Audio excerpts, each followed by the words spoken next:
எல்லாருக்கும் வணக்கம். Good evening. Well, of course, this is my first film here, and I'm really excited. I want to really thank the producers, my director Kumar sir. He was fabulous to work with, and of course, Bharat. You know, he's a very difficult hero to be pitted against because he's good at everything he does. So I had to really work hard to even kind of match up to his talent. Then of course it was so much fun working with Sambat sir. I used to keep making fun of him, saying he's too good looking to be a father-in-law. ஐயோ sir, நான் தமிழில் பேசியிருப்பேன். ஆனால் okay, எனக்கு தெரியும். நான் வந்து ஒரு 8 years வரை நான் கூனூர் படிச்சுட்டு இருந்தேன், ஸ்டேன்ஸ் ஹை ஸ்கூலில் அங்கே. ஆனால் இப்போ கொஞ்சம் டச் விட்டுருக்கு, அவ்வளோ நல்லா பேச மாட்டேன். நான் டப் கூட பண்ண வைக்கல. ஆனால் கண்டிப்பாக இதுக்கு மேலே டப் பண்ணணுன்னு தான் இருக்கேன். எனக்கு I really want to dub in Tamil films too. Yuvan Yuvathi அவர் சொன்ன மாதிரி பழனி, ஆறுமுகம், திருத்தணி இப்படி ஆக்ஷன் ஸ்டில்ஸாக வந்துட்டு இருந்தபோது எனக்கே ஒரு சேஞ்ச் தேவைப்பட்டது. பத்திரிக்கையோட நல்ல ஆதரவில் கண்டேன் காதலை பார்த்தீங்கன்னா ஜனங்களும் அக்செப்ட் பண்ணிக்கிட்டாங்க, பரத்தை வேறு ஒரு டோனில் கலரில்.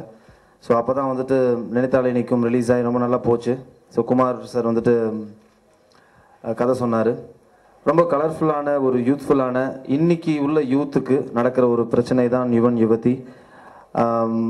அது எப்படி சொல்கிறதுனா, இன்றைக்குள்ள யங்ஸ்டர்ஸ் எல்லாருமே கிராமத்தில் பிறந்தாலும்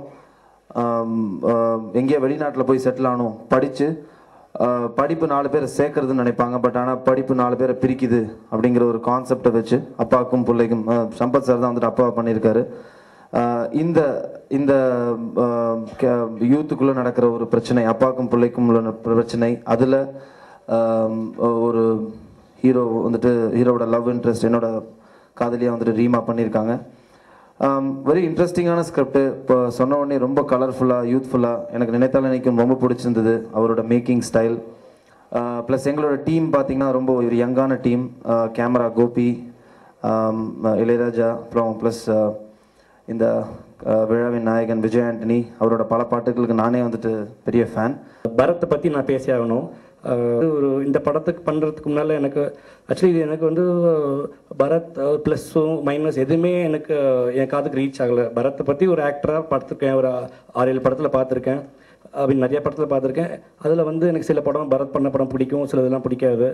பட் அவர்கிட்ட மீட் பண்ணும்போது அவர்கிட்ட கதை சொல்லி முடித்தோடனே இஸ்லாமிஷன் தான் சொன்னார் கதையை. நான் பக்கத்தில் இருந்தேன், அவர் எப்படி ரியாக்ட் பண்ண போகிறாரு. நிறைய பேர் கூட ஒர்க் பண்ணியிருக்கேன். அதில் ரொம்ப ரொம்ப ரொம்ப கம்ஃபர்டபுளாக ஃபீல் பண்ண டேரக்டர் வந்து குமார். உரிமையாக வந்து இது வச்சுங்க குமார் அப்படின்னு சொன்னால் கூட ரொம்ப நல்ல ஃப்ரெண்ட்லி ரிலேஷன்ஷிப் எனக்கும் குமாருக்கும் இடையில. அதனால தான் நினைத்தாலே நிற்கும் படத்தில் எல்லா பாட்டும் ஹிட் ஆச்சு. அதே மாதிரி கண்டிப்பாக இந்த யுவன் யுவதிர படத்துலையும் வந்து எல்லா பாட்டும் ஹிட் ஆகும். மியூசிக்கலி என்ன வித்தியாசம் இந்த படத்தில் நான் பண்ணியிருக்கேன்னு பார்த்தீங்கன்னா, வழக்கமாக என்னோட படங்களில் கொஞ்சம் குத்து ஃபாஸ்ட் நம்பர்ஸ் அதிகமாக இருக்கும். இந்த படத்தில் வந்து அதை நான் பிரேக் பண்ணணும் அப்படின்னு ரொம்ப நாளாக நினச்சிட்டு இருந்தேன். அதுக்கேற்ற ஸ்கிரிப்ட் கிடைச்சிது எனக்கு. இந்த படத்தில் வந்து மெலடிஸ் ரொம்ப அதிகமாக ஃபோக்கஸ் பண்ணியிருக்கேன்.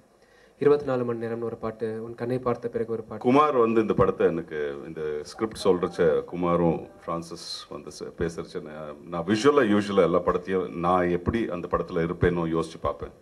அது எனக்கு பிடிச்சதுன்னா நான் பண்ணுவேன். அந்த வகையில் பிடிச்ச படம் யுவன் யுவதி. ஏன்னால் இதில் ஒரு ஹாப்பினஸ் இருக்கும், இந்த படத்தில் ஒரு சந்தோஷம் இருக்கும். அது நம்ம டீமில் தெரியும் உங்களுக்கு. ஒரு யூனிட்டாக ஒர்க் பண்ணோம். படத்தில் பண்ணுறப்போ எந்த சந்தோஷம் இருந்ததோ, சமீபத்தில் ஒரு 10 நாள் ஒரு வாரத்துக்கு முந்தி படம் பார்த்தோம். நான் பல வருஷம் கழிச்சு கண்ணிலெல்லாம் தண்ணி வர்ற மாதிரி சிரிச்சிருக்கேன். இது ஒரு லைட் ஹார்ட்டட் படம். ஒரு 2-2.5 மணி நேரம் ஜாலியாக சந்தோஷமாக எல்லாத்தையும் மறந்து ஒரு படத்தை பார்க்கலாம் நீங்கள்.